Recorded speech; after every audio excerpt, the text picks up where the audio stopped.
That's right. Keep it safe all the way across. Keep it low. Yeah. Get low. Welcome to the MNO Show with Grant Gardner, the Agave Ambassador. All right. Yeah. Salute. Welcome. That's heavy. I like it. Welcome. Thank you. Beautiful place. Well, thanks for joining us. Oh, I'm happy. Yeah, it's, I try to avoid California at all costs, but when it's a good friend's birthday, I'll make it. So absolutely. John's told me a lot about you and your tequila, so we're pretty excited to have this episode. Oh, thank you. So how'd you get into the tequila business? Oh man, so and what is the tequila business? Still learning that. Okay. That's one of the beautiful things about the agave or the tequila or the mezcal business is no matter what you know, you learn something new every day, and I think that's very important. I think in all aspects of life, it's awesome. So the tequila business started. I started a restaurant in Flagstaff, Arizona, where I live when I was 20. So I was the youngest restaurant owner in Arizona, and I had a liquor license, but I had to have it under my dad's name because I was a shithead growing up, right? So like the police and everybody would come in all the time and try to catch me drinking underage or doing something like that, But one of the main things is when you have a Mexican restaurant, you got to have obviously like Corona, and you got to have tequila. Right. And so that kind of sparked it. I needed to learn more about, the culture and the tequila and everything like that, because everybody has that Jose Cuervo, been in a back alley throwing up story. But there's actually really good tequilas out there. And so it inspired me to learn more about tequilas and the histories and everything like that. And in so doing, learning more and being more educated on the product, you develop a passion. And then my passion becomes to make sure that to try and talk people kind of what you would say like off the ledge of everybody's hating on tequila, everybody's doing this. Well, it became a passion of mine to make sure that people actually knew that there was good stuff out there. And, okay. And so that's kind of where it started. So I had El Capitan, the restaurant in Flagstaff, for 16 years. Closed that with COVID, and then I took a little bit of time off, drove to Baja with the wife and kid and our dog, and camped out on beaches. It was awesome. And then I was dumb enough to jump back into the industry. And so now I'm part owner in Barcoa, which is an Agaveria, so an agave-themed bar in downtown Phoenix. Okay. I would considered, humble opinion, considered one of the best agave bars easily in Arizona, if not throughout. And I'm in charge of all the agave spirits there, and then education and curating the menu. And then I opened up a little dive bar back up in Flagstaff where I live. So it's kind of fun to have the both places. Right. We have this craft cocktail, full agave bar that, you got 5-7 touch cocktails, and then you have a vodka tonic, vodka soda, splash of lemonade, dive bar with dogs running around, pool tables, and Big Buck Hunter. It's a great balance, and I love it. So that's awesome. What's the name of that bar? In Flagstaff, it's called Timberline Tavern, and okay. in Phoenix, it's Barcoa. Okay. Yeah, Barcoa. Awesome. Barcoa, yeah. So I love it, man. So that's, studied tequila, dove into mezcal, dove into all agave distillers. So is there something similar to like a wine expert or a beer expert, a name for like a tequila expert? Yeah, it's called a mezcalero or master mezcalier. So have you made it to that status? Yeah. You have? Yeah. And do you have to take a test, or what's? Yeah, it's so I lived in Oaxaca for a little bit, took some crazy classes, sleeping in the fields, working with the real with the real mezcaleros. And when I say real, it's like no matter how much you have a certificate, you could talk to a master som or something like that, and no matter what their certificate is like there's that guy in the trenches who's working it every single day. Mm-hmm. You have somebody who just graduated from brew school, and they know, right? But once you come out, you have that guy who never went to school, but he's been breastfed, a brewery his whole life. Like that guy actually knows. Right. So yeah, there's certificates, there's stuff like that. But like I was saying earlier, is no matter what you know, there's always more to know. Right. So the real OGs out there. But yes, I have achieved the certificate. But and I think the only thing that's awesome about a certification is that it keeps me in check. You know what I mean? So like when you have something like that, people kind of will ask you questions, and so that makes me, because I don't want to suck. I have to educate myself to Stay on point. Yeah, you got to stay on point, right? Yeah. So I think that's the cool thing. But I've learned more from having a little copita of mezcal and a cigarette in a back alley with a homeless guy than I have in class before. So that's the beautiful thing about it. And that's how you met John. Yeah, I was homeless another time, and I had an extra cigarette. That's how it went down. Always sharing, no matter where you're at. No, he's actually my adopted cousin. I call him cousin. We call each other cousins. Day one. Yeah, because he's your sister is my cousin's girlfriend. Girlfriend, wife. For some reason, I thought they were married. Yeah, but 20 years. I mean, they may as well be. So that's how I met Grant, and then they all came to a show. We played in Phoenix, and they all came to a show, and then we had a blast, great time, and then we came back to Phoenix, and I hit up my cousin, hit these guys up to come to the show, and then my cousin didn't show up, but Grant was there, and had a better time than the last time, and and Phoenix was one of OPM's best markets. It was like one of our best cities in the States. So Why is that? You know? because it's a fucking party town. It's a party town. It just parties. They just love to party, and we're a party band, party music. Yeah, we did. So we did tons of shows there, and Grant would always come. Like, my cousin never came, so I was like, okay, you're just my cousin now. So He loves you dearly and still listens to you. So I appreciate him for. Well, For hopefully he'll watch this. oh, he'll watch for sure. I'm probably going to see him. One of his. He's actually my step cousin, and one of my other step cousins is getting married in San Francisco this summer. So I'm sure I'll see him cool. there. Yeah.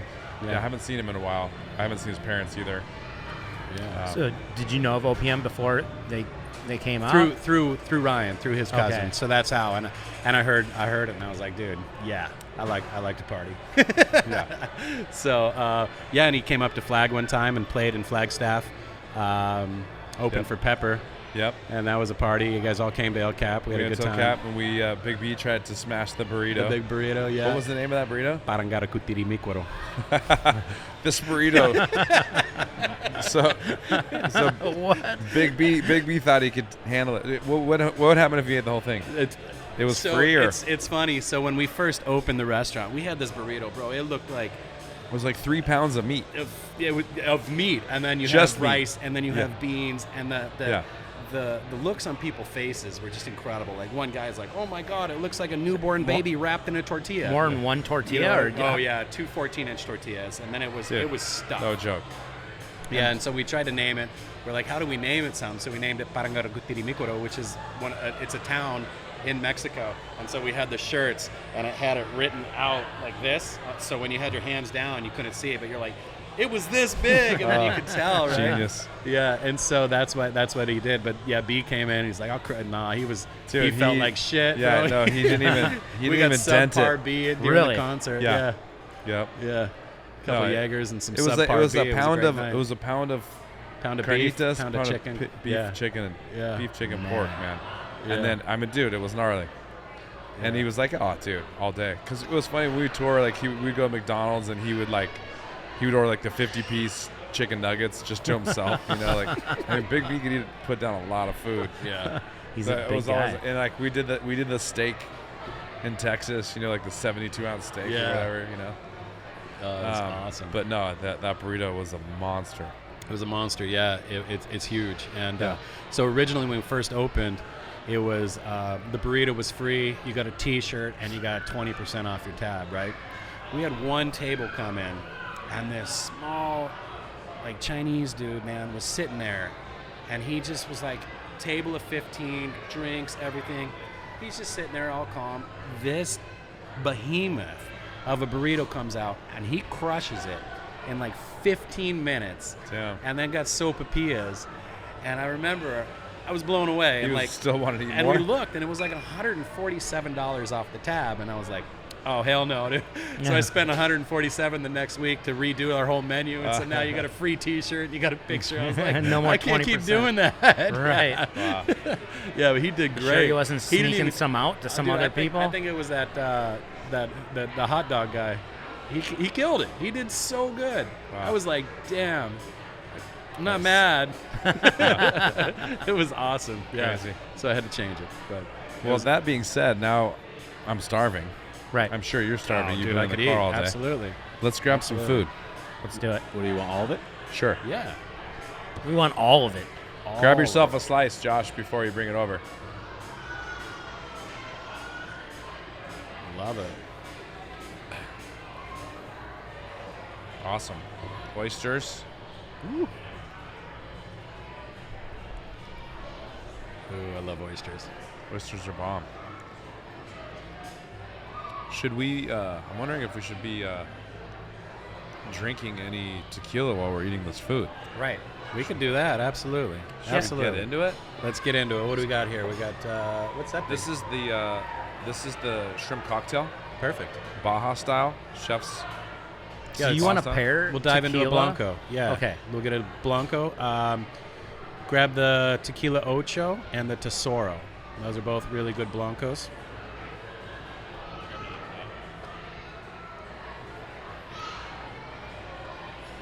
You know, Johnny doesn't know about tequila when he grabs a brown bottle. When I said Blanco. I grabbed the repo. I saw the label, and then I realized my error. Fuck you. And then I was like, oh shit. Okay, there's the Otos.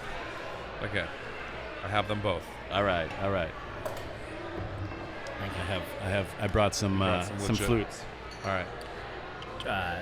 Do you want to spin it and get a Yes. shot of it?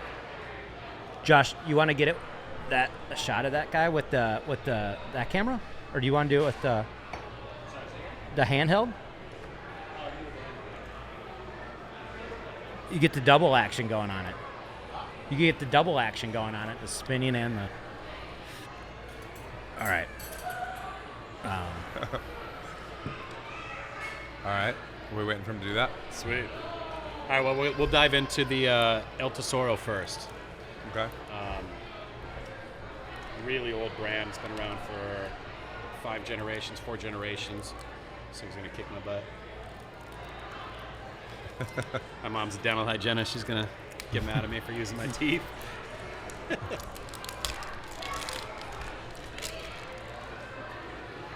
All right. Are you guys tequila fans? You enjoy tequila?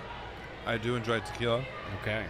I'm a tequila fan, but I'm uneducated, I think. All right. Feeling very uneducated with you here. So, Oh, man. We're gonna do small little pours just because Give me like a fraction of that because I got to sing tomorrow. So we got a work day in front Yep. of us. give me just like perfect. I'll do the same as John because I have to watch him sing tomorrow. Yeah, me too. That sounds kind of bad. I got to drink more tomorrow. Hasn't 'cause I even have to kicked watch in, him yeah. sing. All right, so El Tesoro is a Let's do this one. phenomenal product. It is produced pretty much what you would call the old-fashioned way, and by old-fashioned, it's agave. So to get into it real quick, what is tequila? Tequila is a alcoholic beverage made from a specific agave, right, called Blue Weber agave in a specific region. So kind of the way that you would think about, like, what is wine? Wine is anything made from a fermented grape, right? And underneath that, you have subcategories. You'll have like a Merlot, a Malbec, Pinot Grigio, Pinot Noir, Chardonnay, and then you have this thing called champagne, right? Well, champagne's still a wine, but you don't like really walk into a grocery store and say, I want champagne wine. You just say, I want champagne, right? So what makes champagne champagne is it's produced from champagne grapes in the Champagne region.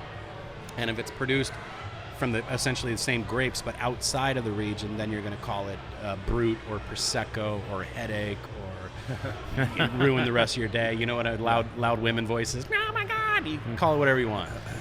Sparkling wine. Yeah, sparkling Is wine. what it would be in California. Yeah. So one of the essentially what you would think, like, what is mezcal, right? So this is a very easy.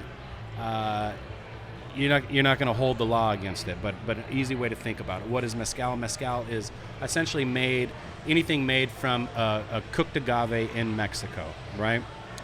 Legalities have since changed that, but that's just an easy blanket.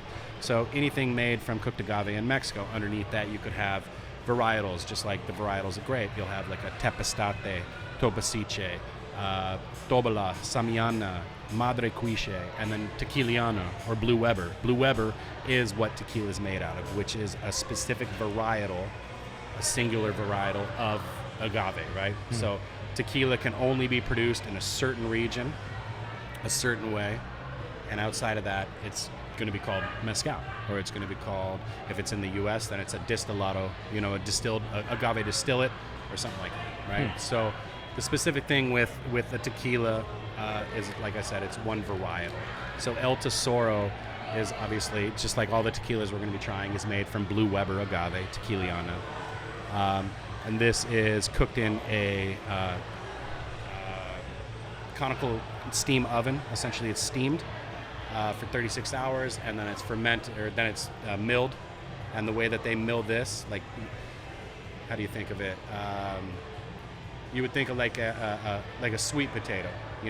You take a sweet potato and you eat it beforehand. It's super starchy, but once it's cooked, it turns those carbohydrates into fermentable sugars.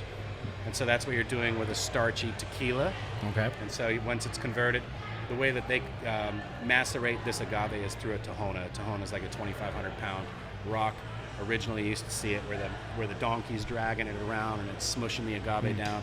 What they're doing is they're extracting all the juice out of this particular agave, or out of the sweet potato. You're getting all the juice out of it. So they're extracting all the juice out of this agave. Once that's out, then they ferment and then you distill. So this is produced an old way. Other ways would be like an autoclave, which would be like a crock pot.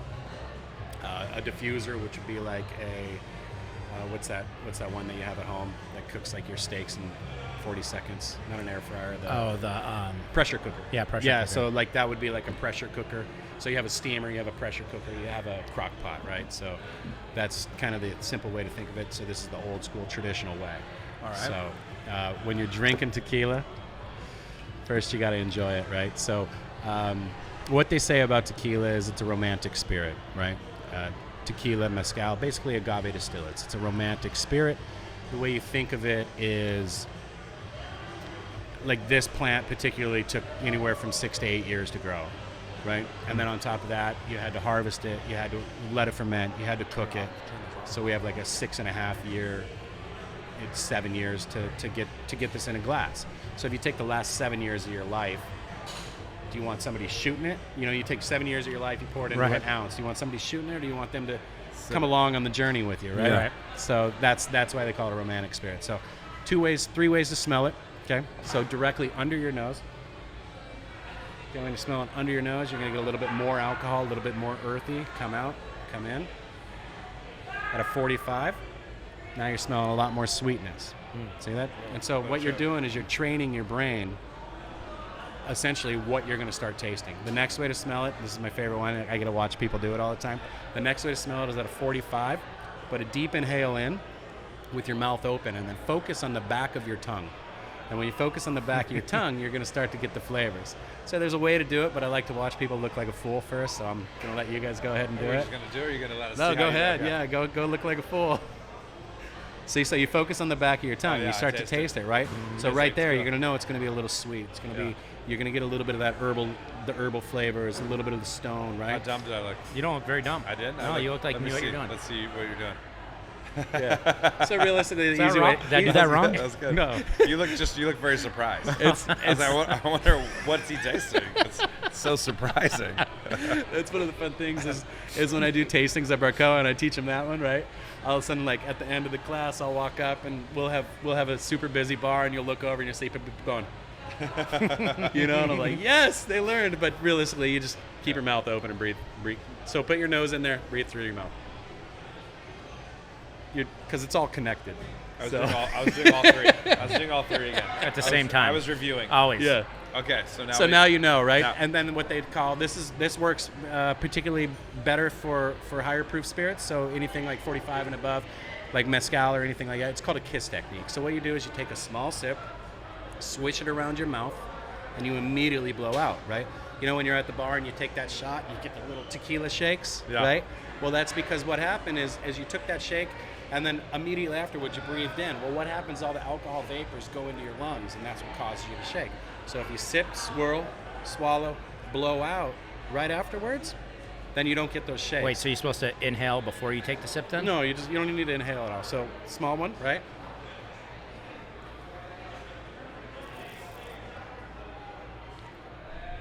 And then you blow out right when you swallow. Right? So now, immediately, so just do a small one first, because your next one, you just trained your palate to deal with it. Swish it around a little bit, right? Now swallow and blow out right away. Okay, now there's no shake, there's no nothing. And you're going, oh, wow. Now you can kind of taste it on the side. You're getting a little bit of the bitter, the spicy. You want some sweet, you want some citrus. Lick the inside of your lip. Now you're picking that up, right? Wow. So you're kind of breaking it all down. So now you know that you're having a tequila that is pure. This is an additive-free tequila. When I say additive-free, I mean there's no extra sugars. There's no extra stuff to make it give you that mouth coat or anything like that, right? Is there a lot of tequilas that have additives to them? Oh, unbelievable. Unbelievable. Really? A lot of tequilas that have additives that don't even know they have additives, but yes. Really? And a lot of it can tell you with mouthfeel or with, with Can you tell that from the label? Like if you look at the label, would it tell you? No. That's one of the things that they want to work on the labels. But no, you can't tell. They don't make them say. No, they don't make them say. And one of the things that you can tell, like on a lot of bottles, it'll say 100% Blue Weber or 100% Blue Agave, or it'll just say tequila.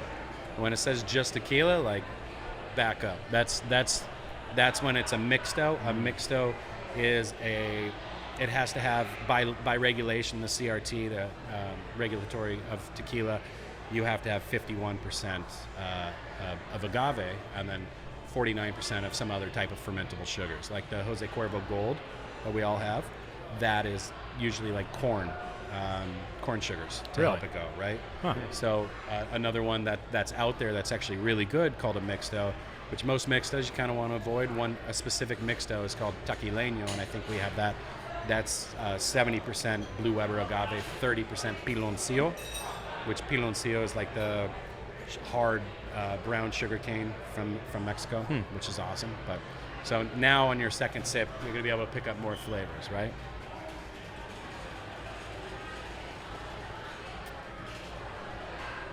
And that's just damn good. So you're picking up herbal, you're picking up, like a little bit of that citric sweetness, like the oils from a lime or something like that. So what we just did will now pair great with your ceviche or your cocktail or even oysters. So let's do it. That's why, because Blanco brings out a little bit more spice and acidic. So that's why it's always a great pairing. Thank you, Why my don't friend. you grab yourself a shrimp there? Shrimpy. I know you don't fuck with avocado, but we'll get that out of there for you. Yeah. Says the guy who has a song about California avocados. Yeah, every single day. I skip that song Avocado every all the single way. day. Because you're afraid you're going to have an allergic reaction Just to by the hearing avocado. it. It's possible. It's possible. Anything's possible. Jeff, you want to grab one of those? Sure. So what are we eating here, John? That's the Baja shrimp cocktail. Baja style. Shrimp cocktail, Baja style. Bomb. Just because I don't know much. What's Baja style? Man, I don't know anything, so if you don't know much, I know less than you. We have to ask Chef. Okay. Baja style, I want to say is, there's so many different kinds of shrimp cocktail, like. So the red, the Clamato or the juice, the cocktail juice that they're using is more of the Baja style. Whereas if you go somewhere south, they'll have like Negra, which is a different type of chili or a different type of sauce, something like that. Would be my interpretation from spending time in Mexico and owning a Mexican restaurant. But I think you're right. Everybody's different, which is the beautiful thing. That's good. It's really good. Yeah. I haven't had that yet. Our chef is from Mexico City. Oh, yeah. Have you been to Mexico City? I'm not. Absolutely incredible. I know. I need to go. So many people are like, oh, you need to go to Oaxaca so that you can try the mole, or you need to go to the Baja so you can try the mariscos, or anywhere, But Mexico City is unbelievable. It's the biggest goddamn city, but it's beautiful. It's well kept. It's the only place in Mexico, like the first place in Mexico that I've been, where they treat dogs as pets. You know what I mean? Like normally you're in Mexico and you see them running across the street and whatnot. Down there, on the light poles, they have like strapped PVC pipe, and the pipe comes down with a little opening, and that's either dog food or water. Wow. And the parks are amazing. But one of the coolest things about Mexico City, being a foodie and a drunk, I love to go down there for the cocktail scene. But when I can be on a block, and on one side of the block I can get that Oaxacan style mole. On this side I can get mariscos. On this side I can get rancheros. On this side, and it's just like Get it all in one everything spot. is right there. It's the Mecca. Yeah. So why would this tequila specifically pair good with like is it seafood? Yeah, so like blancos are good with spicy, good with citric and spicy. So that's kind of how it all works together, which is Okay. everything we have here is spicy and citric and Right. seafood and delicious. Yeah, when you get like a reposado, which is rested, and we'll get into the age statements in a minute if you guys want, then that's going to work with a little bit, like a reposado will be like more of a barbecue, carnita style, something like that. Then añejo, deep barbecue or sweeter, and then the extra añejos go towards like a dessert style, right? Yeah.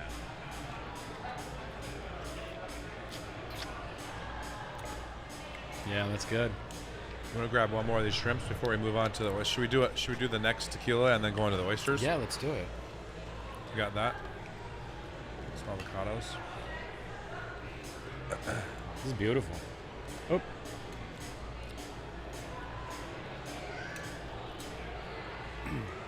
What'd you guys think of that tequila? It's all right? Yeah? Awesome. Excellent. It's gone, so it was good. All right, let's do the.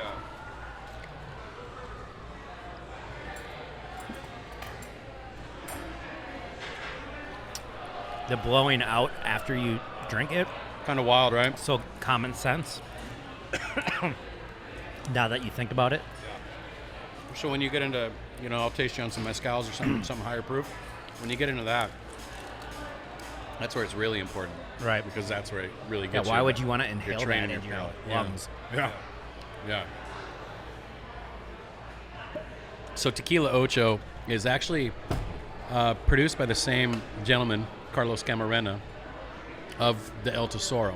Okay. But the El Tesoro is, like I said, it's a Tahona, and then it's open air fermentation with bagasso. Bagasso is the fibers inside.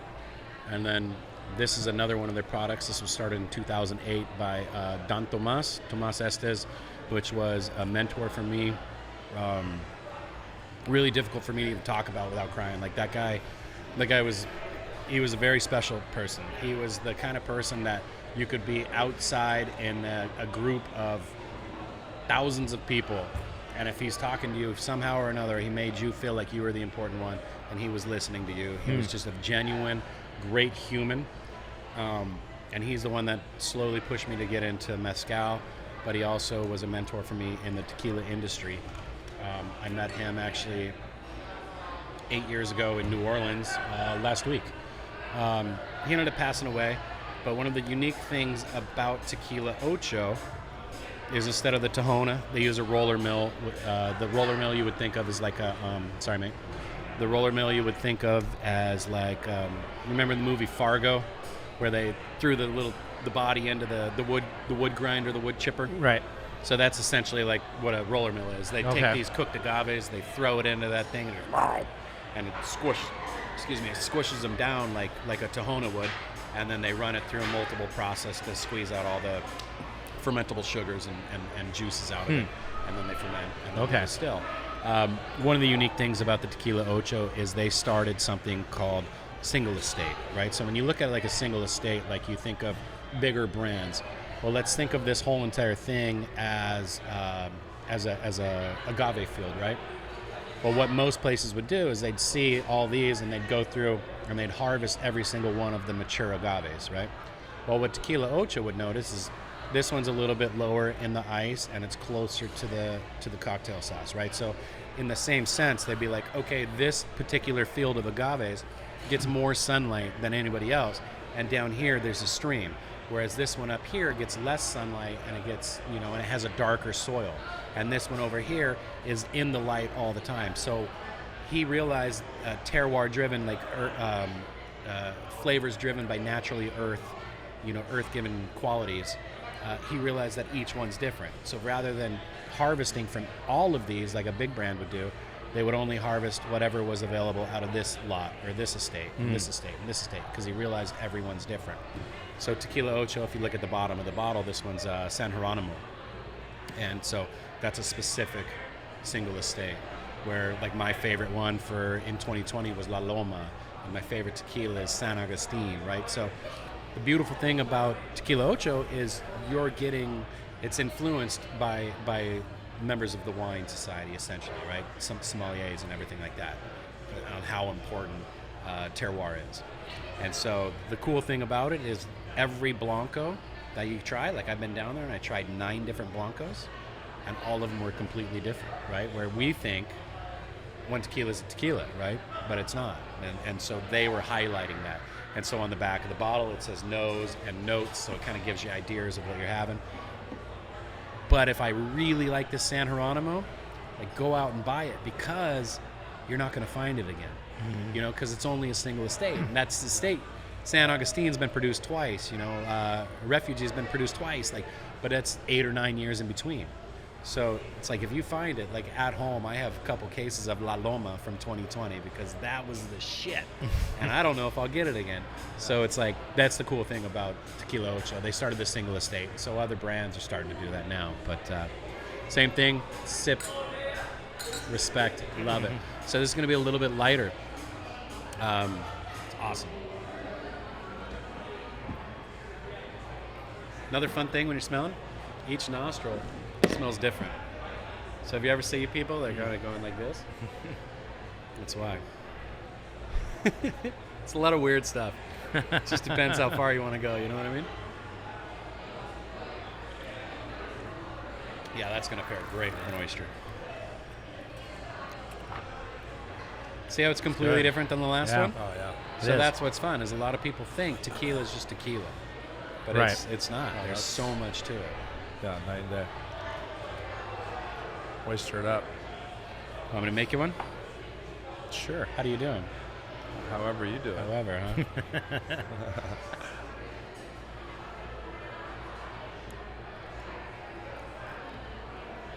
You do the full Monty. I mean, you got to try the first one full, right? Sure.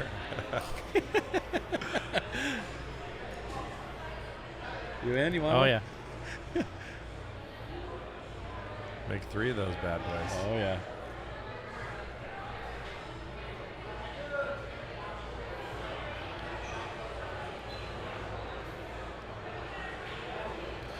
Full Monty. Do we do the seaweed on top too, or what? No, that seaweed is more of a garnish. Okay. I have tasted it. It's not fantastic. Thank you, sir. Of course. Thank you. Salud. Salud. Absolutely. Appreciate you guys. Salud.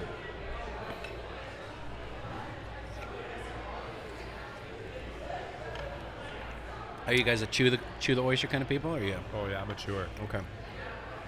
You have a minimum chew, or?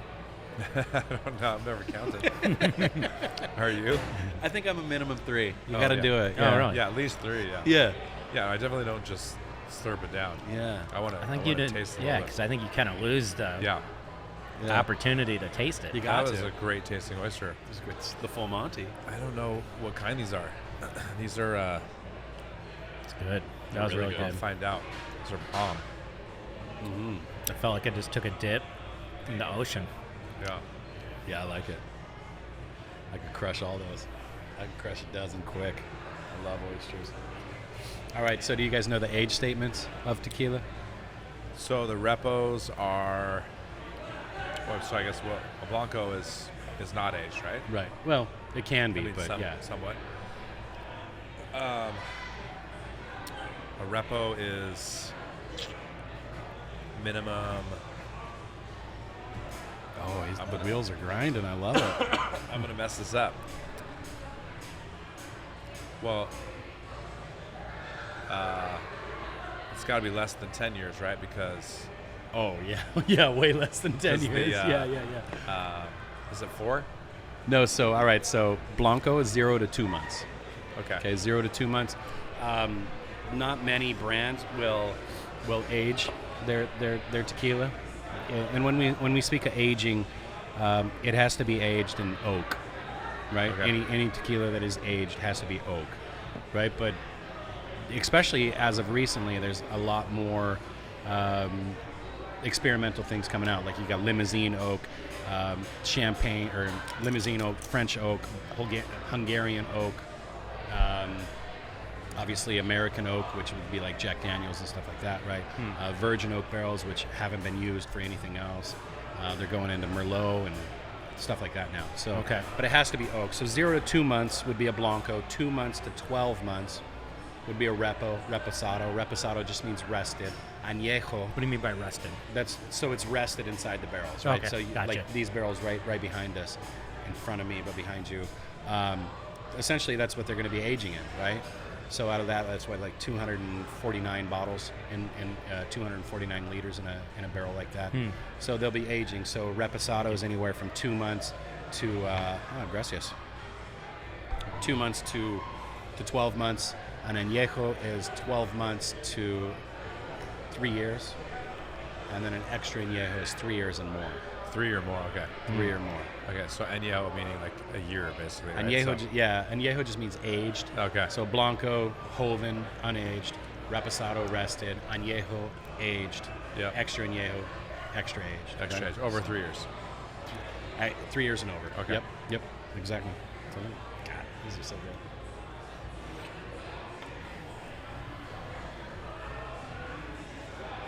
Steph's gonna be so mad at me. Same says Brody. So Brody loves oysters. 6 years old, he crushes them. No way. Crushes them. We'll get some more tomorrow when he comes out. Calls them oyster meetings.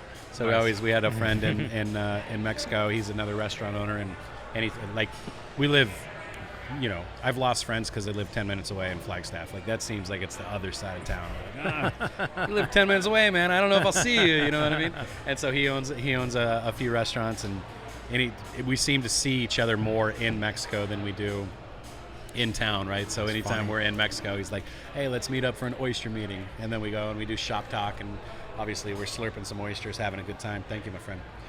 So we call them oyster meetings. So now my son's always like, hey, Dad, you want to go do an oyster meeting? You want to do an oyster? 6 years old, man.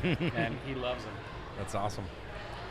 So this is a little bit, got some bacon, some smoky stuff. Maybe this one will be good to do with Let's with get a repo. Yeah. Let's get a repo for Should sure. we stick to the two same brands and do repos, or do you want to move on to something Let's different? bring in that Taquileño. Yeah, Taquileño is great. Grab the Taquileño and Tesoro.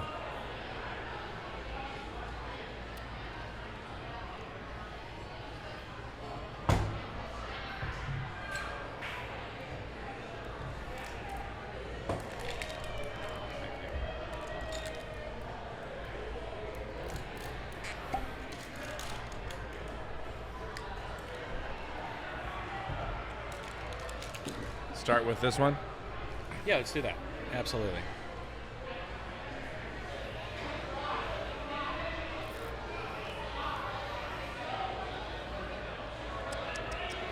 So Taquileño is a brand that's been around, I think, since 1959. So the master distiller for this used to work for Jose Cuervo, and has created his own, which is fantastic. It's there's only a few distilleries left in downtown Tequila, Jalisco. Okay. So in Guadalajara, in Jalisco, the whole entire state is able to produce tequila, right? But tequila, it's actually a town. It's not just a drink. So like they're known for, obviously, Jose Cuervo is downtown tequila. Fortaleza, which is a phenomenal brand, or in Mexico you'd call it Abuelos. Arrete, Taquileño. I think there's two more off the top of my head, but I'm not remembering right now. But a lot of them have, grown a little bit bigger than their britches, and so they have to get out to a where there's more room to grow. Right. Or they just come right outside of town, essentially. So, but this is an old school.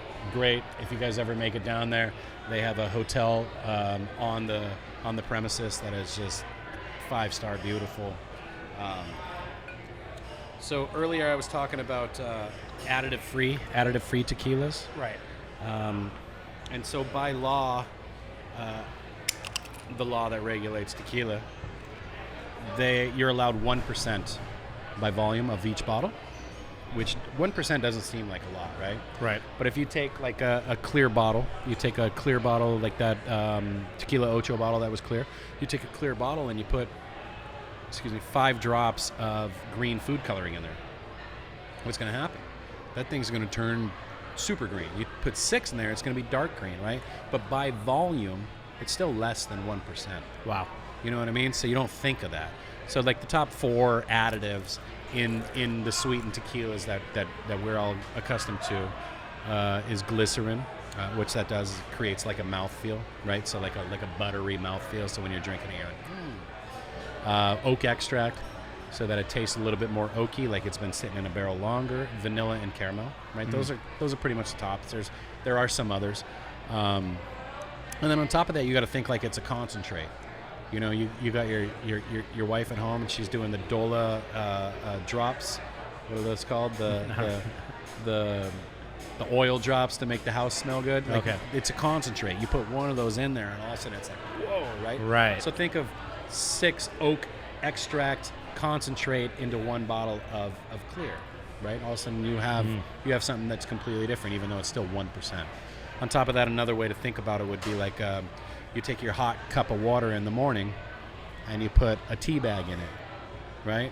And you let that tea bag sit in there for 5 minutes. You pull that out. Are you still drinking water, or are you drinking tea now? Mm-hmm. Right? It's completely different. Even though by volume it's still less than 1%. Right. So additives are something that's it's there, and that's what's changing the flavor of tequilas. So when you have somebody that goes, I don't like tequila, but I like this brand because it doesn't taste like tequila, you're like, because it's not tequila. You know what I mean?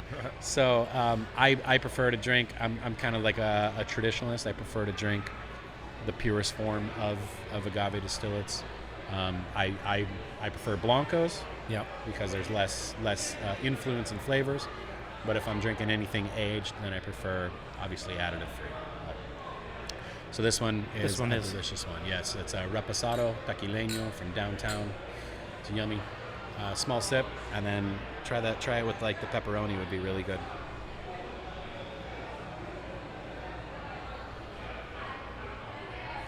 That's beautiful. That blowout helps, huh? Yeah. It's pretty wild. Yeah, that's a good one. So actually, let's go. We can dive into here. Let me have. That's legit. Yeah. It's really good. The blank bottle of Celebrity. Here. We're all friends here, so we'll share.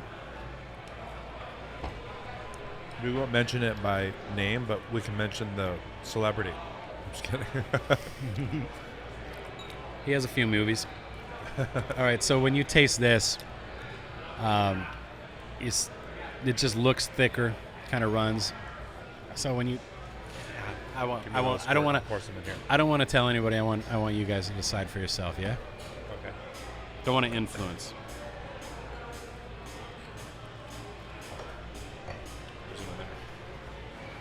Okay. Oh, that's you. Oh.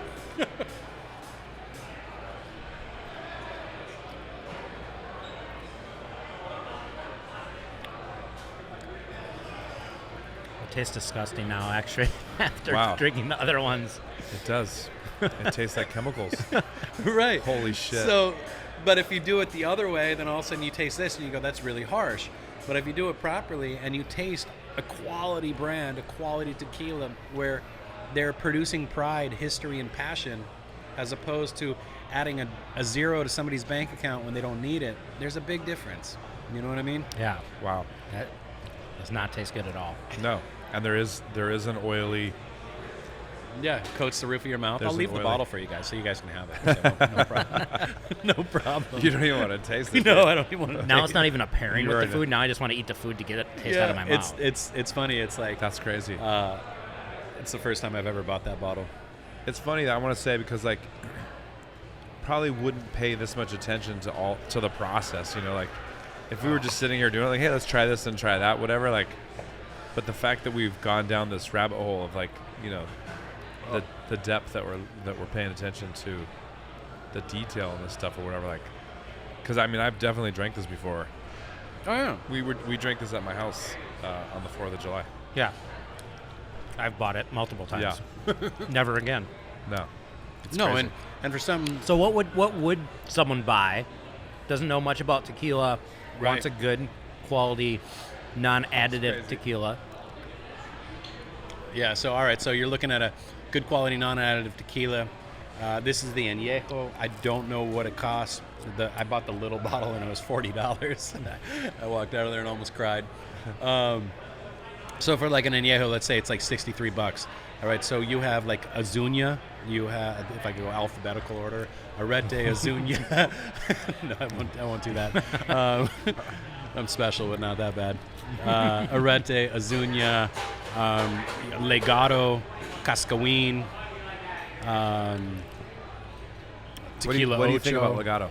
Legato's bomb. It's bomb, right? Bomb. That's what Chef drinks. Did you bring some? Oh, he's gonna love you. Bomb. So Chef drinks Legato. That's his jam. So is he from Michoacan? Oh, he said Mexico Mexico City. City. All right. So you tell Chef. I hope Steve sees me right now. Don't yell at me, Steve. I have a bottle of something that's not even out yet. I have Legato Still Strength, so it's 54.5%. It's just the purest form of a Blanco tequila that you can get. I'm friends with Steve, the owner of Legato. Okay. It's fantastic. It's a unique brand because they bring Michoacan agaves grown and harvested in Michoacan. They truck it down to Arenal, where the Cascawin 1123 distillery is, and then they produce it there, and it's fucking lights out. It's Nice. really, really good. So that's Legado. So that's one. That's Yeah. that's a Blanco. They're working on coming out with a Reposado here soon. Then you look at like G4, Primo, Tialta, not Tiramana, Tialta. Man, there's a lot of good brands. It just takes a little bit of love, a little bit of heart to do it. And the thing that I try to compare it to, and I was talking to Johnny the other night when he was all raspy.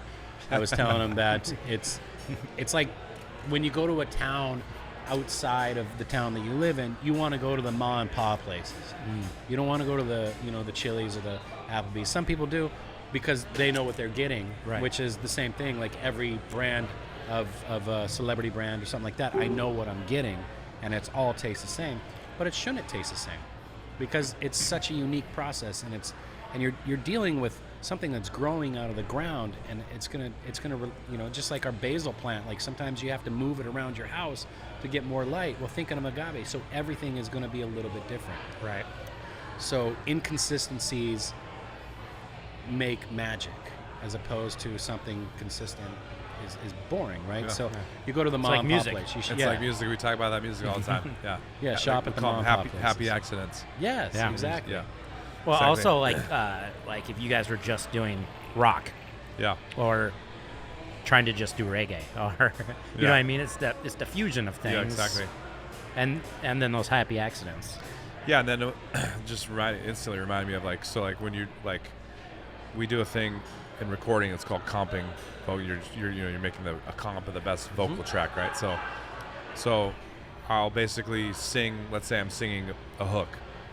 I'll sing it. I'll put it on loop, and I'll sing it 8 times Then you pick out which ones in a row, and then I go and I put them all up on the screen, and I go through and I basically pick the best one. And it could be half of one and half of another, or it could be this word, that word. It could be it could be is. But then every now and then you'll find the one that has a flaw in it, that works somehow, and then that's the one you want to grab. Yeah. Because those are the things that are going to make it sound real. Like, Yeah. that we didn't just cut, people don't want to think of it as like that was 8 takes that turned into 1 take. People imagine you just doing it naturally one time or whatever. Yeah, you just ruined it for me. Yeah, sorry. But they all of them are natural. You're just choosing the one that you like. Yeah. So when you look at something like that, when you look at a bunch of cuts, Yeah. do you listen to everyone, or do you look at the vocal, you don't. ranges? You can't really. You could see flaws sometimes, but it's most you have to listen. For sure. Yeah. Okay. And very few people are one take Jakes. Like there's not Lil Wayne, that's it. like Tupac was famous for one take Jake, and anybody who came in and laid a verse on one of his tracks, like the kids that would come in like on the Machiavelli record or whatever, like he would tell those guys like you got one take, and if you don't hit it on that one take, it wasn't meant to be, so beat it. Wow. So those kids had to come in and bang it out in one take. Did you see that they just served a raid on a house in Las Vegas? Yeah. Almost 30 years later? Yeah. That's crazy. Somebody in prison somewhere said something to somebody or something, Uncle Bobby got them words, boy. Yeah. So hopefully that turns into something, right? But who knows? Yeah. But that ruins my whole theory that he's still alive. Yeah. He's in Mexico sipping tequila somewhere. Yeah. He's got to be. I'll run into him one day. Absolutely. You want to try some añejos? Yeah. Oh, we got one more. Oh, yeah. We got the Ocho. Oh, the Tesoro. Perfect. Oh, añejo. Perfect. All right. So, earlier when we were looking at the Blanco, Now, are these tequilas, John? Are these ones that you guys are going to have here? they brought them in just for this, yeah. So, Is this what you're building? Grant gave us a list of all those tequilas over there that we're gonna. He basically curated our tequila selection. Okay. and I'll come in and do staff training if I need to, whatever. All right, cool. 100%. So this is going to be some of the tequilas that All are of gonna these be here. tequilas we're gonna start to carry. Okay. Yeah. Yeah, you can't not now. Yeah. He bought them. He's like, oh, Yeah. man, I got to sell them at Oh least. yeah, exactly. We got cases of it now. So yeah. So all these ones will be here on. You'll be able to buy them, and many more, I imagine, in the future. So Yeah. yeah. Oh, that's fun. That's Yeah. fun. So when I was talking about Tahona, right? Tahona is the big 25, 2,000-pound rock that the mule drags around in circles. So this is literally what it looks like. Sorry, I feel like we have to wash these glasses out now after that. To get the. Yeah. Do a little sacrificial. Pour a little in there, swish it, and dump it, right? I don't have to because it's over there. That'll work. That'll work. Can we just go on the ground, yeah? I got a little cup over here. Oh. How about that thing? Okay.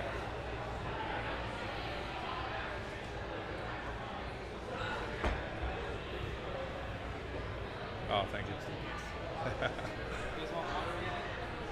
Actually, a napkin would be awesome. Thank you. I always hate asking those guys for stuff. That's not No, what you're they supposed do. to dump that one, Johnny. Oh, I'm dumping. That one's a dumper. It was to clear your glass. A little sacrificial.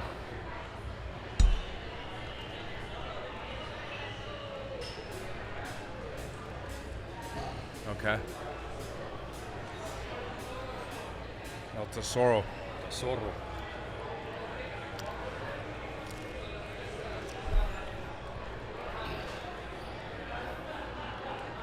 So this is what the Tahona looks like. Oh wow, that's cool. Right? So that's what it is. It's a big rock. It's connected, and then they drag it right to crush all the agave down. So one of the Is that what differences. Conan the Barbarian was doing when He's making tequila. was he making tequila when he was like marching around? Wasn't he like? Makes me a bigger fan of Arnold. Thank you. Thank you. Awesome. Thank you.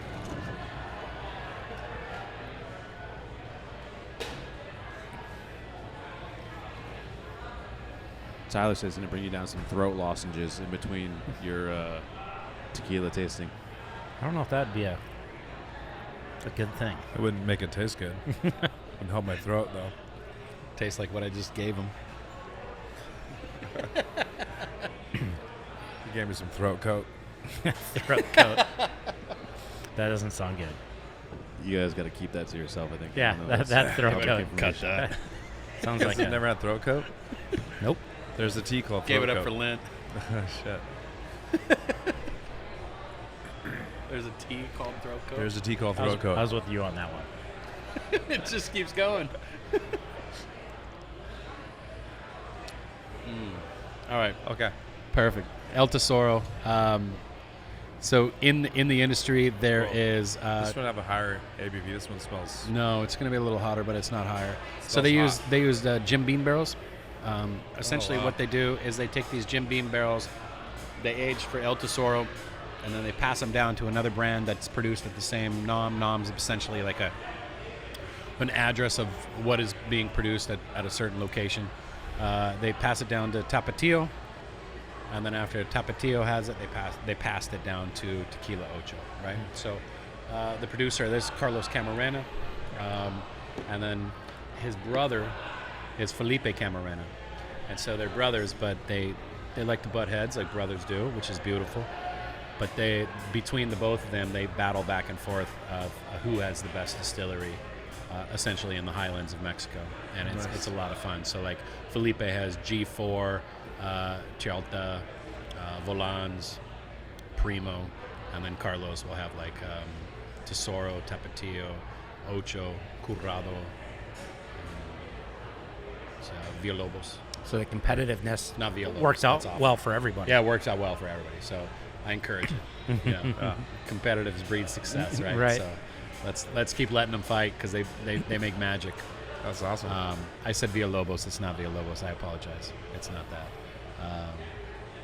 It's Lobo something, but not Villalobos. So, Okay. sorry about that. We forgive you. All right. John looked at me a little funny, like, I don't think that's right. Yeah. Did you hear that? He said Villalobos. Yeah. Well, Hope that's he that's apologizes. LeBron James's tequila. It ain't that one. Okay. And by LeBron James tequila, I mean I don't think he's ever been there. So He's funding it a little bit and Yeah. making some money on it. he's too busy to go down there, right? Probably. You never know. LeBron, call me. I'll show you a good time. So yeah, that was awesome.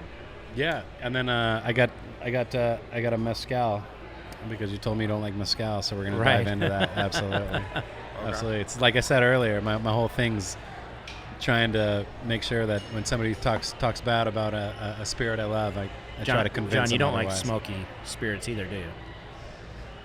I'm not a big fan of the mezcal, my friend. Oh, we got you. Okay. Yeah. That's like, I don't know. I don't know if it's the smokiness, but I don't know. I don't know what it is. well, apparently we haven't had the right stuff. Yeah, I don't think I've had the right stuff. Yeah. I had a bottle about 2 weeks ago, and I took it and I was trying to drink it and couldn't get into it. I was trying to make cocktails with it. Didn't have any luck. Damn, mezcal makes great cocktails. I know. Yeah. I saw you So- guys got U-Ball. It's good. Yeah, but I'm ready to be educated. Perfect. Figure out why I'm not able to figure this out. And I just may not like smoky shit. It's possible. But Well, let's find out. They always say you don't find mezcal, mezcal finds you. okay. So there's a time. Well, there's always a time. And I'm lost. Maybe it'll find me. This is the Lost and Found episode. Yeah. We know the owner. Yeah. Yeah. Who is that? Oh my God, she's so loud. Can you see her? I can. I do know her. Do you know? Does she know the owner? She does. That's my favorite thing. So at Barcoa, we have multiple business partners, right? And so people walk downstairs and they're like, I know the owner. And our poor host, she goes, which one? Yeah. Yeah, who doesn't? It's amazing, yeah. Who doesn't, bro? So we're working on a shirt that just says, I know the owner. Yeah. So, yeah. That's pretty funny. I love it. Yeah, we have a lot of investors here too, so it happens a lot. Mm-hmm. It's pretty funny. It's good. It's good. All right. So, when you think about the difference between tequila and mezcal, right? The way that I like to put it in like a layman's terms, or something that we can all understand, is the chick's out of town.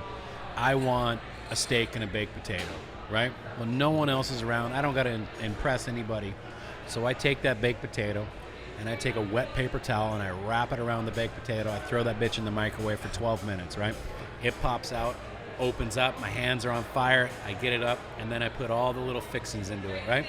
I have a baked potato. Bob's your uncle. That shit's good. But when you start getting to the skin of the baked potato, the microwave potato, right? There's no complexities. There's nothing. But if you take that same potato, because it's boys' night, we're having a barbecue, and there's some people around.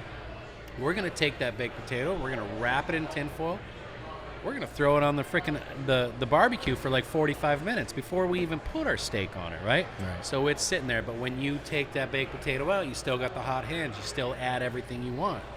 But when you start getting into that skin, what do you got? You got so much more complexities, right? So, and I don't mean this in a bad way, but tequila would be like the microwave, and mezcal would be the barbecue, right? And the reason is so tequila is predominantly, when I say predominantly, that there's always room for others, right? Predominantly steamed or autoclave, or it's cooked, like I said, steamed, pressure cooker, or crock pot, essentially, right?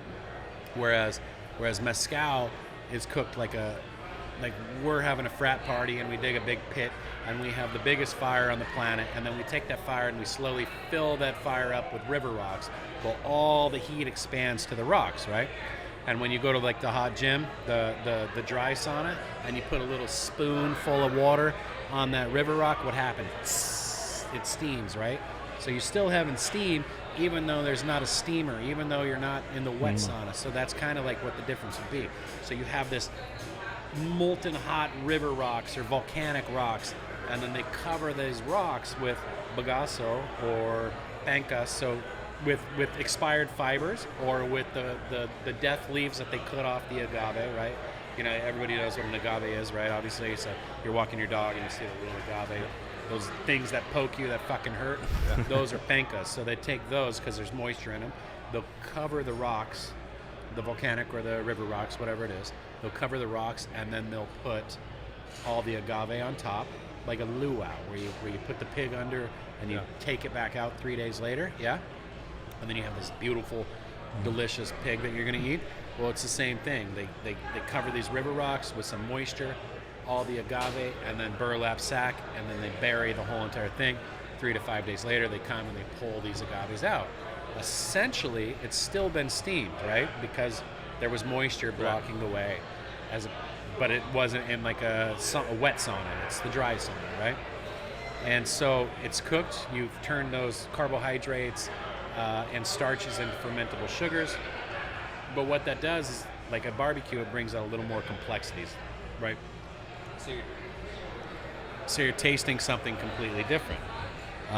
They do have tequilas that are cooked in the old-fashioned traditional mezcal way, like Siempre Valles Ancestral, which is phenomenal.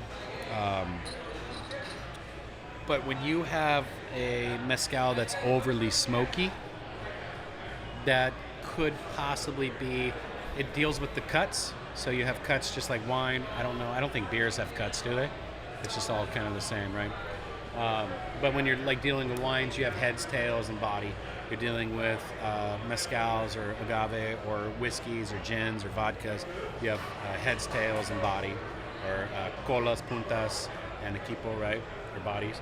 So if you're cutting at the wrong time, or you're dragging your cuts to have a higher yield, a yield meaning more of the spirit rather than stuff that you don't that you get rid of, waste. It can create a smoky flavor. Or if you have if you didn't cover the river rock correctly, where that agave is sitting up against the river rock, quemado, it burns, right? So once it burns, it's charred, it creates a different flavor. So that's where a lot of the smokiness comes from. So a lot of beginner mezcals or something like that are going to have a lot of smoky flavor, because people are educated to think that mezcal is automatically smoky. Right? It's not. So this particular one's Los Javis. This is a Samiana. Samiana predominantly is from San Luis Potosi, but this specific one is from Oaxaca. This is one of my favorite mezcals. It's just special. It's just damn good. It's just damn good. So the little glass that we're drinking out of is called a Veladora. As I said, with romantic spirits, they also call it the nectar of the gods, right? So as you drink this, one of the beautiful things about the Mexican culture is they don't throw anything away. So every man's trash is another man's treasure. So traditionally, like Mexico City and South, all of these veladoras are old candles, right? So at the churches, they burn the little candles. Right. And then afterwards, like when you go to Oaxaca or something like that, you'll look up on the rooftops of families, and they have these sitting upside down on top of their roofs. What that does is the sun's beaming down, it's melting the wax. Slowly, they take the back end of a butter knife and they scrape it loose, and then you have this beautiful handy-dandy drinking vessel, right? And it's thick. So, like, if you look at my backpack, I have one in my backpack at all times. You know, my pops told me a long time ago, if you ever run into a Mexican with a plastic bottle, you drink it. So I've never not passed that opportunity up. So I always have one of these in my backpack. Okay. So on top of calling it the nectar for the gods, you drink it. It's a wide open mouth, just like the top of a flute. It's durable, but when you're done at the very end, there's a little cross down at the bottom. Nice. And I'm blessing you. Right? So when I was talking about the kiss technique, the sip, swish, blow out, this is very important because now we're drinking a higher proof, right? So when you drink a higher proof, you need to practice that. So this one is, when you have a Samiana, Samiana grows anywhere from like 16 to 25 years. So when you think of somebody saying that wine or grapes are the most terroir-driven spirit on the planet, they only had 1 year of sitting in the dirt. This has had like 25 years of sitting in the dirt, right?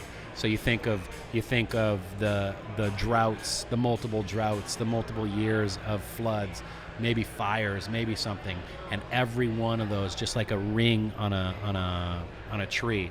You know how you count the rings, just like a ring on a tree. Each ring is a story. Each flavor is a story. Each year is a story. So you're drinking history, you're drinking passion, you're drinking pride. This is something that you sip and you love. Salud. All right. So the slow sip. Right. This is going to be different than any mezcal you've had. This is sweeter. This is tropical. A little acidic and chalky in a good way.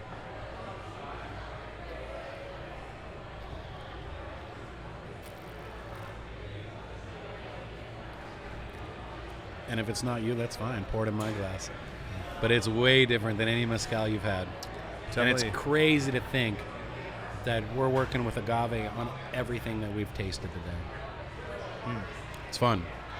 You see how it's spicy real quick now? Because we had some spicy stuff. So right, the roof of your mouth and the tip of your tongue, that's where the spice glands are. That's where it's like, whoa, highlighting you. Yeah. That's definitely the best mezcal I've ever had. I'm with you on that. No doubt about it. Yeah. Like, but it ain't me. No, actually, I'm not mad at it.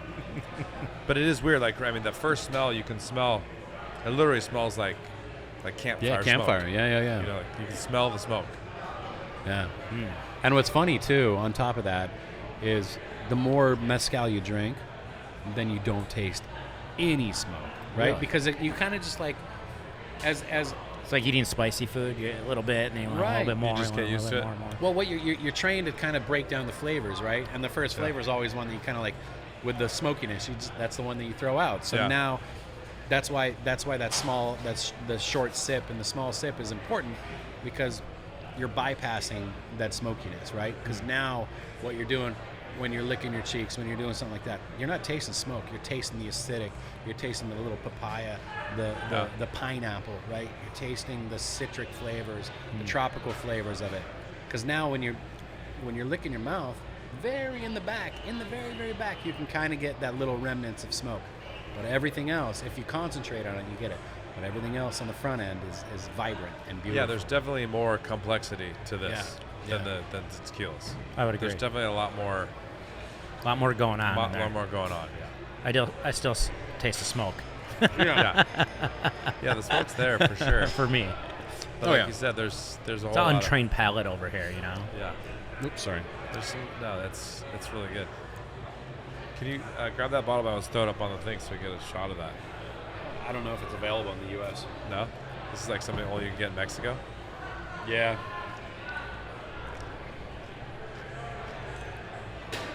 Yeah, that's a yummy one. That's pretty intense. It is. It is a little bit. Yeah. Yeah. I mean, you kind of threw you in, to the cold water head first, but gotta enjoy it. And if not, I got a bottle here that I'll give you. I won't be able to ever drink that again. It's crazy. I'm gonna have to rewatch this episode to figure out what I should buy. Exactly. Well, I do. I'll be in the liquor store text on me. Spotify Yeah. watching this episode, going, what? Okay, what was it? It's funny. I do a lot of tastings at Barcoa because I'm the one that's in charge of the private tastings and everything like that. And I just rather you buy good shit. Like, just text me. Just text me. Like if you're at a liquor store, just send me a picture and I'll go through and I'll circle a few. Like I don't care. Like, dude, it's way better. And it's like I said, it's supporting fam. You know, like at Barcoa we have 296 different tequilas, over 200 mezcals, right? But one of the cool things that I really, really humbly like to pat myself on the back is if somebody comes in and they ask me a question about one of the brands at a 94%, if I don't know the answer, I can call up the master distiller, I can call up the importer, I can call up the owner of the brand, I can do whatever. And that's not unique to me. That is unique to this industry because it is such a tight-knit, beautiful community that it's awesome. So I'm going to choose to support. I'm going to come out to Tarantula Hill and I'm going to support them rather than going to somewhere else. Like right. It's just that's just what you want to do. You want to support the friends. You want to support the fam. So that's the beautiful thing about diving into the smaller stuff, right? Like I that. love it. Yeah, That's awesome. love it. I feel like we could probably do this for 10 days straight. But, Sign me up. But maybe we should move into let's do a tool. Yeah, let's do a quick tool. tool thing. Tool.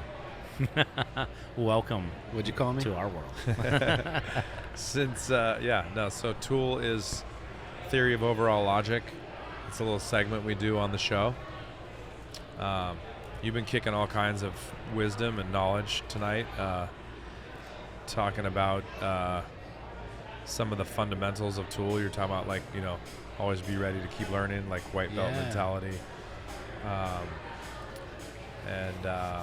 was a couple other ones, but yeah, just obviously like you're super passionate about your craft, and Yeah, man. you've always been. Started in this industry, like you said, when you were a kid, and now you're an OG in the game, and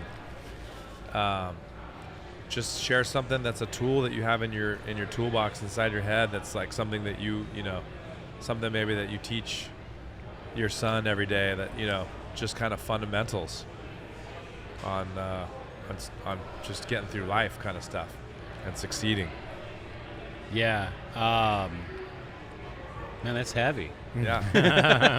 Yeah. Well, if you want to soak it up for a little bit. No. It's. I mean, you got to shoot off the cuff, right? So, all right.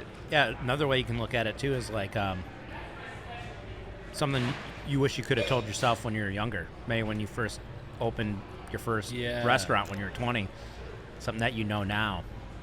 So Be another way to look at it. What's tool? What's it? The acronym again? Theory of overall logic. Theory of overall logic. Okay. I mean, I think you got something brewing in there if you want to just spit it. Yeah. So tell the 25-year-old me, or the knowledge that I give my son every day. I tell my son every day, if you're going to do it right. I really do. And it's been fun because my son's been playing golf with us, and I'm not good at golf, so I feel really bad when I say do it right, because I haven't done it right. I've never done it right, but goddamn, I keep trying, and that's one of the things. Always try, right?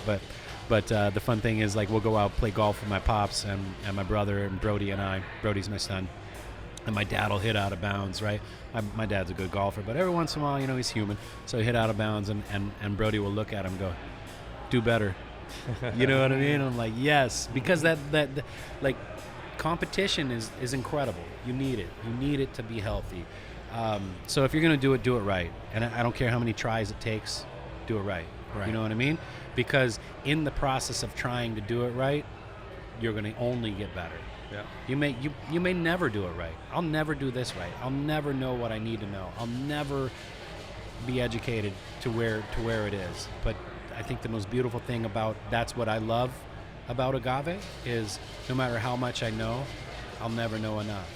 And you have to be humbled every single time, because there's some things that I said maybe tonight that somebody's going to listen to and I'm going to get corrected on, guaranteed, right? But that's the beauty of it. And you have to be open-minded to be willing to learn from whatever, because I think people that look down on others or anything like that, they're not the ones that are ever going to learn, because you can learn from anybody, and I think that's very important. So if you're going to do it right. By all means necessary, keep on keeping on, right? Joe Dirt, life's a garden, dig it, baby, right? But if I could tell myself, 25-year-old me, I would say trust the process. Because I've worked hard to try and change the process, and somehow or another, your body always tells you, or the universe tells you, or reality tells you. You get bitch slapped by reality quite often. It tells you to just trust the process. You know what I mean? Mm-hmm. There's that Bob Marley song, "Everything's Gonna Be All Right," right? So no matter how bad it is, no matter what you got, everything's gonna be all right. It always does. And then the other thing I would say is enjoy the headache. And I think that's an important one. Pops always told me, if it was easy, everybody would do it, right?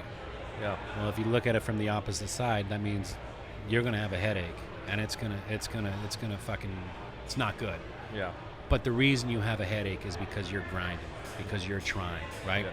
So when you enjoy the headache, whether it's 10 years ago, you and I partying one night, right? Well, I woke up feeling like dog balls, and I had a headache. I could look at the headache like, why did I do that? Or I could look at it as like, look at the stories I just earned. Mm-hmm. You know what I mean? You earned them because you're waking up feeling like you're feeling. You earned them. So everything, whether it's a night out of partying, whether it's a knee surgery for no reason or a shoulder surgery, everything that comes your way, you have to try to figure out how to enjoy the headache. Embrace the grind, enjoy the headache. It could be a hangover headache. It could be I work too much headache. It could be my kid screaming at me headache. Well, I'm lucky I have a kid, and I'm lucky it's great. My wife screaming at me. I'm lucky I have a wife, and I'm lucky things are great. Enjoy the headache. Trust the process. If you're going to do it right. Beautiful. Awesome. Is that a tool? That Is was that all it. right? That's awesome. That was many tools. That's what I got. Cheers, man. I got a refill too. Where'd it go? Oh, it's over there. You ready for this one? So we're gonna let's do grab that tequila ocho, either one, whatever one that's open.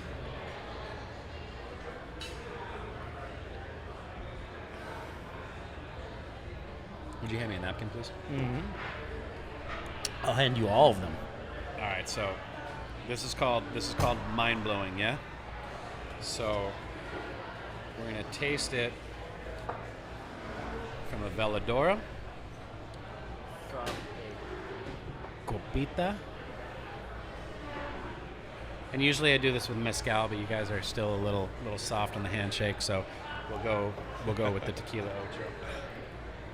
It's a nice way of calling us pussies. Wow.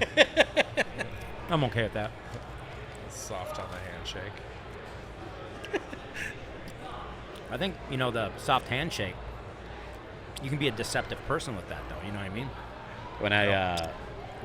When I coached basketball I did one practice only of firm handshakes and looking each other in the eyes. And I said, this is going to be the most important thing that you have. And they're like, Coach, we got to play basketball. I was like, nah. And at the end of every game, good game, firm handshakes, look you in the eye. Old school stuff, man. In jiu-jitsu, when you shake hands at the end, I mean, you're not giving firm handshakes, are you? No. It's already been locked up. No. But there are more firm handshakes at the end of the line, That's true. All right. right? Yeah, the white belts. Yeah. Yeah. I never thought about that. I just was like envisioning that. That's definitely a thing. Yeah.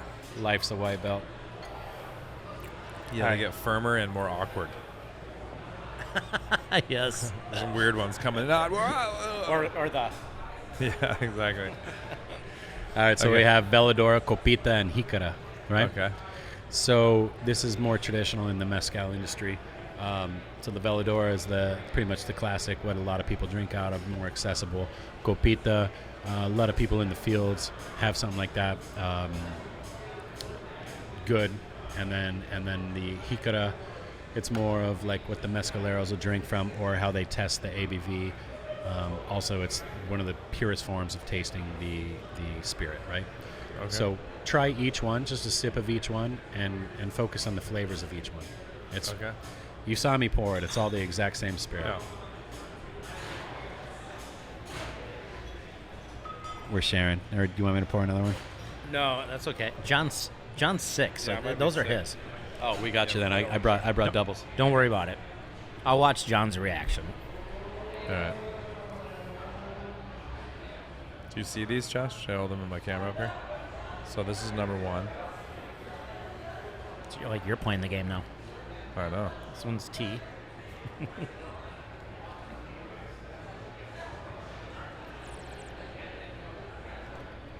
I brought him. Yeah. Okay. Let that settle. What's this one called again? Copita. This is a copita. Yeah. It says Mexico on the bottom. You got the dump cup?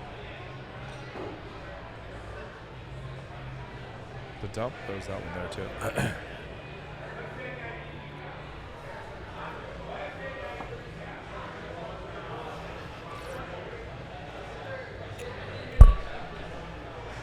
Interesting. It does taste totally different. Right. At first it didn't, but now it does. Like even the aftertaste? Everything. Yeah. It's really weird. There's like a, I don't know, like I taste like a floral note in there that I didn't taste before. I feel bad Josh hasn't had any of this tequila. You want to try this? I feel really awful. No, I had 2 I mean, I'll have a little bit, but I had 2 margaritas. No, already, come sit whatever down. were- Come sit down and do this thing right here. Come Well, sit down. Let's God. Jeff just wants to get out of yeah, try to getting get out drunk of it. right now. running away. We definitely before we totally wrap, I gotta get Chef to come over here and try some stuff. Oh, yeah. He's really gonna love this. And then she busts out that legato. Oh, yeah. Yeah. Okay, so yeah, I'll wait for you to catch up, Josh. You try the Okay. this one's first. which one? The candle is first. Veladora. This is the Tequila Ocho, Ocho Blanco. Plata, or Blanco. I didn't get the whole like 411 about how to like taste it properly. What was the? What have you been doing, bro? I don't. I mean, I've been trying to. Can you give me that again? So you. Yeah, so like you can smell different ways and taste different ways, right? So you go directly under the nose, and then right, you're getting a little more spicy, you're getting a little more alcohol. Come in a 45, put your nose in there like you mean it. Now you're getting a lot more sweetness, yeah. Yeah. And then the third smell is with your mouth open, smell it, and focus on the flavor in the back of your tongue, right? So now you already know what you're getting ready to sip, Yeah. because you can kind of tell. And then you take a small kiss, sip it, swish it around, swallow it, and blow out immediately. My whistle isn't blowing out.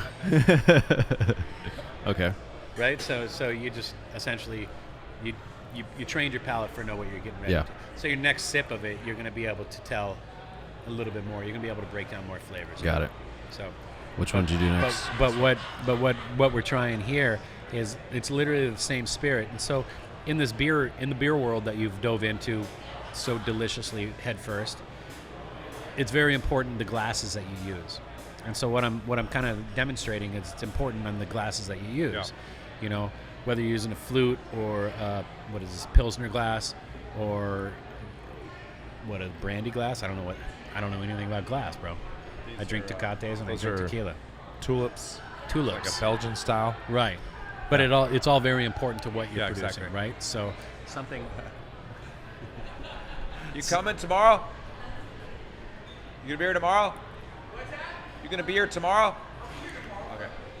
Okay. I know. Sorry. Sorry, man. So what I'm saying is the glass is super important on what you're doing, yeah? Yeah. And so in the Veladora, you're kind of getting like the flavor of tequila that everybody's expecting to taste. And then when you drink out of the copita, the clay one, what it does is it adds in a little bit of earthiness to it, natural earthiness. And it just has to do with the opening. And then the jicara, which is the last one, Yeah. what that does is because of the porous and also because of the wide opening, the alcohol is the first to evaporate. And so when the alcohol evaporates, then you taste the purest form of the spirit. Oh. So this is going to be like the easiest one for you to drink. Oh yeah. That's crazy. Yeah, it was a lot But smoother. it's kind of funny how it's the same thing and all three are just wildly different, yeah? Yeah. That's crazy. So when you do that with mezcal, it's crazy. Do you like mezcal? You want to try one? I've only had it a couple times, but I'm a fan, I would say. Not opposed? Not opposed, yeah. Yeah. Try that one.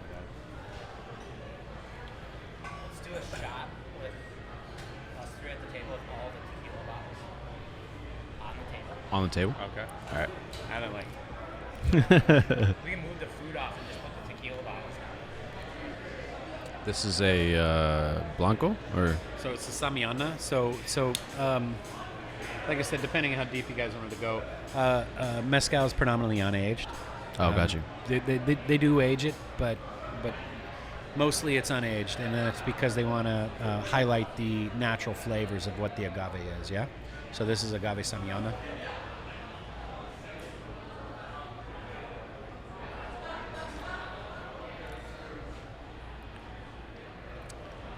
So the beautiful thing about mezcal is each varietal, meaning each different type of agave, has a completely different, complex and crazy flavor. Right. Yeah. So this is completely different than another one that I have in here.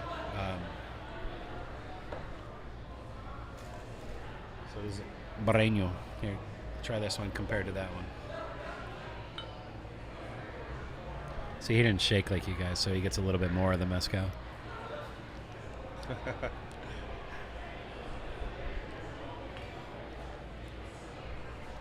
So it's just unbelievably different. Yeah, it's I haven't had a lot of Scotch, but it Little feels peaty, kind of like yeah, that. yeah. Yeah. Try that one, Johnny. Here, give me a little squirt. That last hot. Good, thanks. Chef.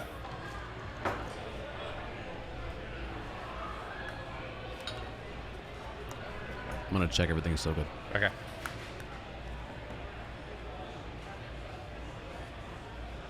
Here, let chefs have a seat. You want to try some tequila? How you doing? This is my friend Grant. This is Chef. Grant, nice to meet you. We just did a whole crazy tequila. Nice, it's Your, tequileño. your food's incredible. Yeah, you know tequileño, no? Thank you, yeah.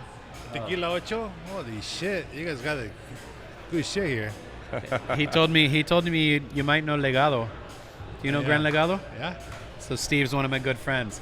But do you like Legado? Yeah, I Yeah. do. Would you care for a little Veladora? Yeah, why not? I gotta put this on. Yeah, put them on. We'll just keep it rolling.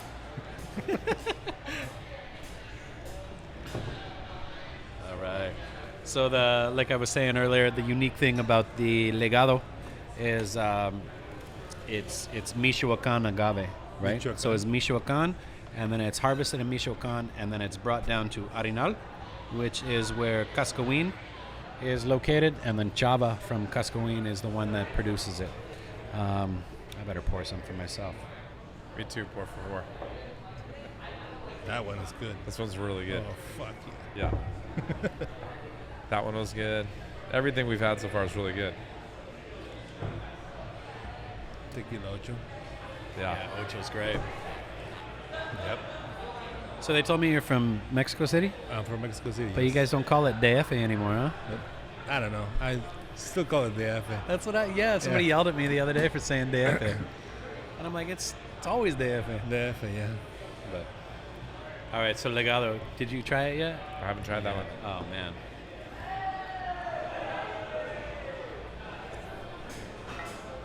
So this is different than the stuff you normally get, or it's the same? Yeah, this This one's different. Leash Bay. Oh, dude, I pour you a big one, huh? Here, trade me. Okay. Salud. Salud. Salud. Salud.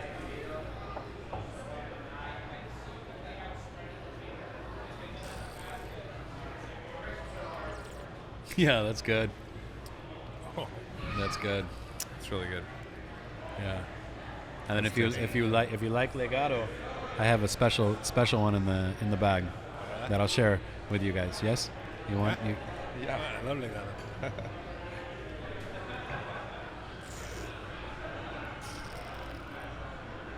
You got to try just a little bit of this one.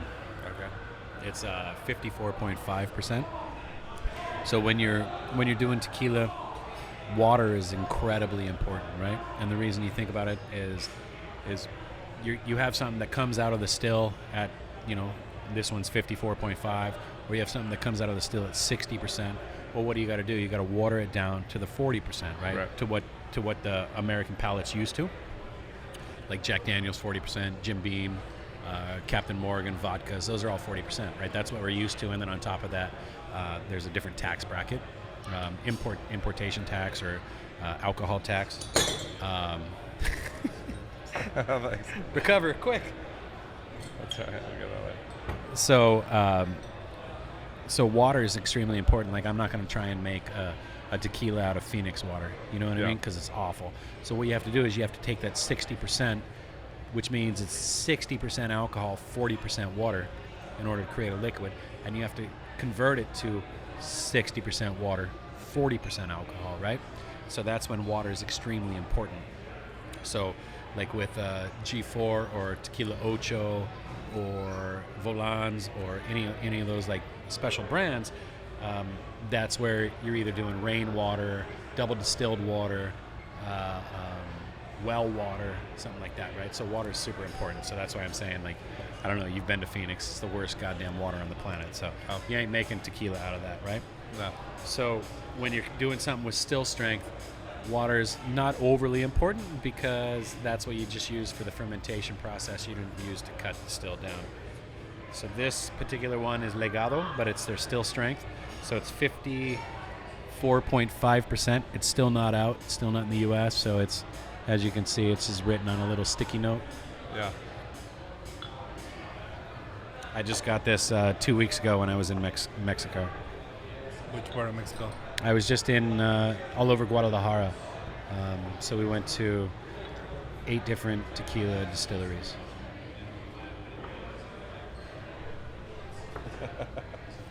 You got to try it.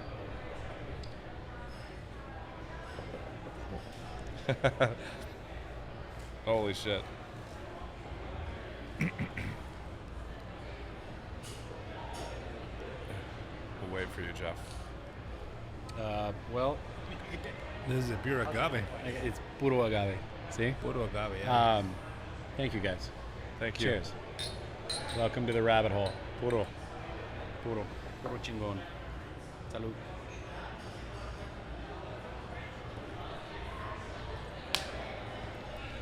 Bro, that is special.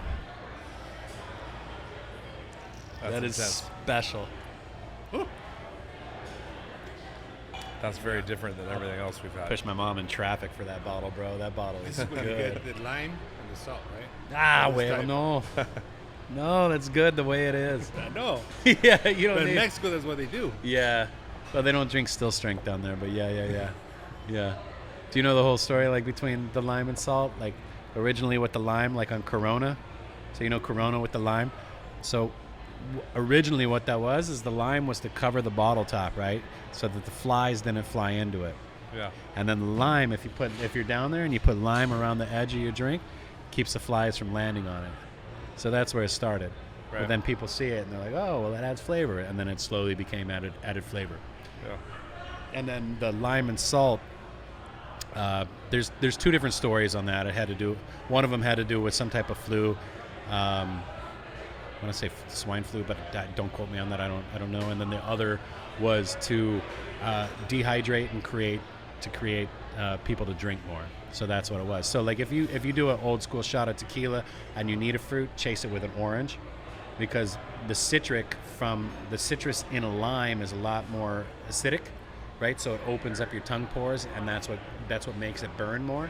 Whereas the citrus in an orange just mellows it. So if you do a shot of tequila and you chase it with an orange, it mellows the flavor rather than enhances it. But a lime and salt makes you more dehydrated, kind of like popcorn at a brewery, where makes you want to drink more. So that's where that came from. So. All right. It's good to know. Yeah. Cheers. All right, cheers. man. Thank you. Thank you so much, Grant. Thank you guys. Yes. Salud.